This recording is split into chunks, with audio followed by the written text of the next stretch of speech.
இது ஃபர்ஸ்ட் மலேசியாவின் செய்திகள் உங்களுக்காக.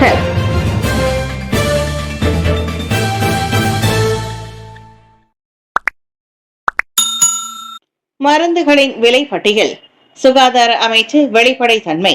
இம்மாதம் தொடங்கி தனியார் சுகாதார நிலையங்களிலும் மருந்துகளின் விலை பட்டியலை காட்சிப்படுத்துவதை கட்டாயமாக்குவதன் மூலம் நாட்டின் சுகாதார அமைச்சின் வெளிப்படைத்தன்மைக்கான உறுதிப்பாடு மீண்டும் புலப்படுகின்றது.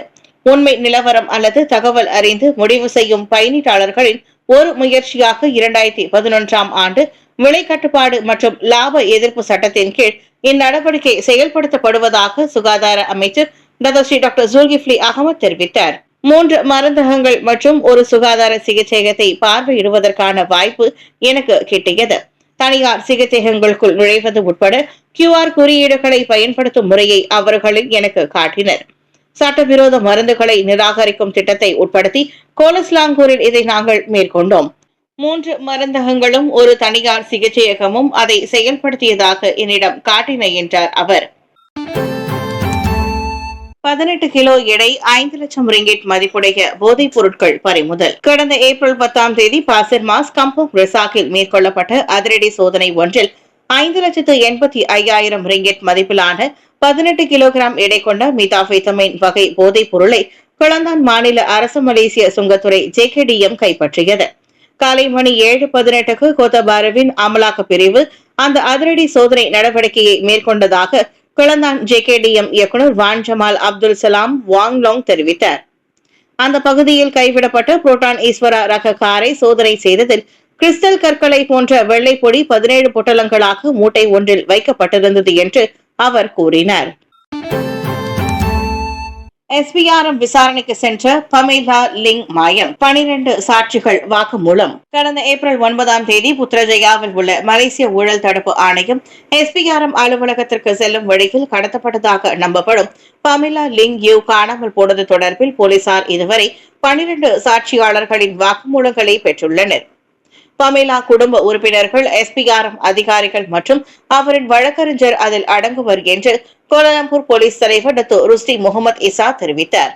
பமேலா இருக்கும் இடம் தொடர்பில் இதுவரை எந்தவொரு தகவலோ அல்லது அதற்கான அறிகுறியோ தென்படவில்லை என்று நேற்று தொடர்பு கொண்ட போது டாக்டர் ருஸ்டி கூறினார். SPRM கீழ் நடத்தப்பட்டு வரும் விசாரணை தொடர்பில் விளக்கம் அளிப்பதற்காக கடந்த ஏப்ரல் 9ஆம் தேதி 42 வயதுடைய லிங் SPRM அலுவலகம் செல்லும் வழியில் காணாமல் போனதாக அவர் குறிப்பிட்டார். இது தொடர்பான புகாரை அதே நாள் பிற்பகல் மணி 3:02க்கு தங்கள் தரப்பு பெற்றதாக ருஸ்டி தெரிவித்தார். கிராப் வாகன சேவை மூலம் அங்கு புறப்பட்ட லிங் பிற்பகல் மணி 2:08க்கு அந்த அலுவலகத்தை வந்தடைந்ததாக எதிர்பார்க்கப்படுகிறது. DAPயில் MCA இணைய வாய்ப்பில்லை. லோக் MCA தனது கட்சியின் ஒரு பகுதியாக மாறும் எந்த சூழ்நிலையும் இல்லை என்று DAP பொதுச் செயலாளர் அந்தோனி லோக் தெளிவுபடுத்தியுள்ளார். BN உறுப்பு கட்சி கலைந்து DAPயில் இணைய வேண்டும் என்று DAP சட்டமன்ற உறுப்பினர் ஒருவர் பரிந்துரைத்ததற்கு பதிலளிக்கும் விதமாக இது வந்தது. கம்பார் நாடாளுமன்ற உறுப்பினர் சாங் ஜமீன் கருத்துக்கள் அவரது தனிப்பட்ட கருத்துக்கள் என்றும் அவை DAPயின் நிலைப்பாட்டை பிரதிபலிக்கவில்லை என்றும் லாங் கூறினார். தனது கருத்தை அவர் தெரிவிக்கலாம், ஆனால் எனக்கு முதலில் இது கட்சியின் நிலைப்பாடு அல்ல, இரண்டாவதாக அதற்கான எந்த சாத்தியத்தையும் நான் காணவில்லை என்று போக்குவரத்து அமைச்சர் சிரம்பானில் நடந்த ஒரு அமைச்சக நிகழ்வில் ஹரியன் மெட்ரோவால் மேற்கொள்ள காட்டப்பட்டது. அம்னோவிற்கும் பெர்ச்சத்துவுக்கும் இடையே நடந்து வரும் வாக்குவாதத்திற்கு பதிலளிக்கும் விதமாக சாங் முன்னதாக தனது கருத்தை முன்வைத்திருந்தார். சர்ச்சைக்குரிய தொகுதி தேர்தல் முடிவுகளை PKR ஏற்றுக்கொள்ளும். கட்சி வட்டாரம். சர்ச்சைக்குரிய தொகுதி தேர்தல் முடிவுகளின் முடிவை ஏற்க PKRின் தற்போதைய மத்திய தலைமை குழு முடிவு செய்துள்ளதாக கட்சி வட்டாரம் தெரிவித்துள்ளது. நேற்றிரவு கூடிய பிறகு இந்த முடிவு எடுக்கப்பட்டது. கூட்டத்தில் PKR துணைத் தலைவர் ரபிசி ரம்லி கலந்து கொண்டார். தேர்தல் முடிவுகள் ஒழுங்கற்ற முடிவுகளை கொண்டிருப்பதாக கருதப்பட்டது. ரபிசியின் முகாமுக்குள் அதிருப்தியை தூண்டியதாக வதந்திகள் பரவி வந்தன. இதனால் ரபிசி பொருளாதார அமைச்சர் பதவியை ராஜினாமா செய்ய திட்டமிட்டுள்ளதாக கூறப்படுகிறது. ரபிசியே பாண்டான் பிரிவு தலைவராக வெற்றி பெற்றாலும் PKR குழு தலைவர் நிக் நஸ்மி நிக் அகமது, இளைஞர் தலைவர் ஆடம் அட்லி அப்துல் ஹலீம், மத்திய தலைமை குழு உறுப்பினர்களான அக்மல் நசருல்லா நசீர், லீ சீங் சோங் மற்றும் ரோட்சியா இஸ்மாயில் ஆகியோர் ஆச்சரியமான முடிவில் தோல்வியடைந்தனர். இல்லிருப்பு பணி செயல்முறை கற்றல் கற்பித்தல் இன்னும் முடிவு செய்யப்படவில்லை.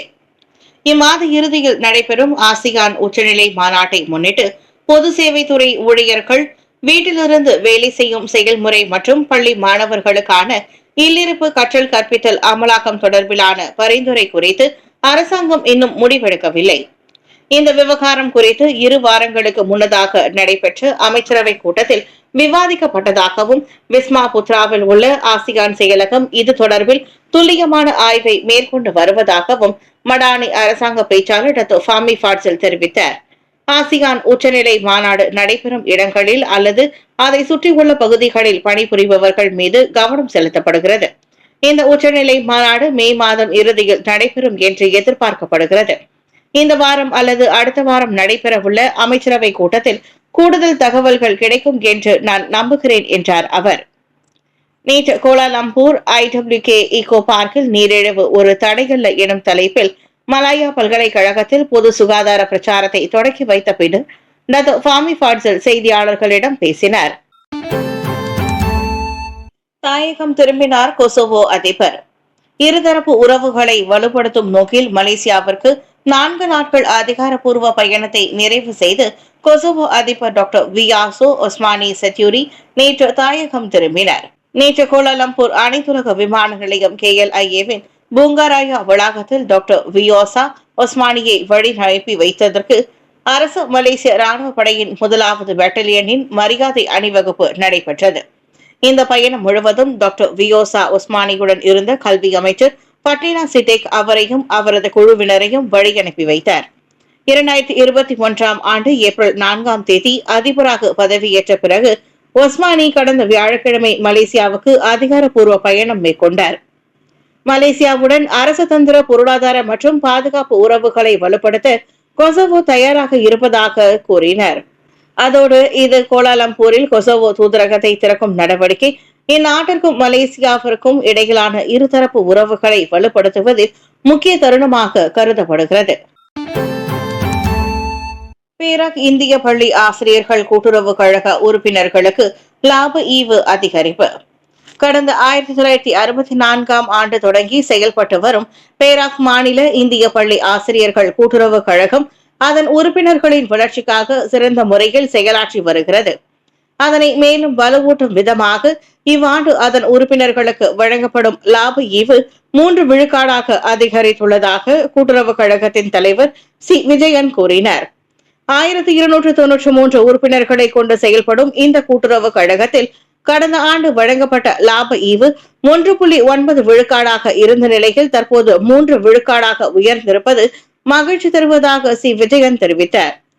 அதோடு சுமார் 20 லட்சம் ரிங்கிட்டாக இருந்த சொத்துடைமை தற்போது 90 லட்சம் ரிங்கிட்டாக உயர்ந்துள்ளது. இந்த சொத்துடைமை முழுவதும் வாரிய குழு உறுப்பினர்களின் முயற்சிகள் வழங்கப்பட்டு இன்று நமது கழக உறுப்பினர்களுக்கு லாபத்தை தேடி கொடுக்கின்றது என்றார் அவர்.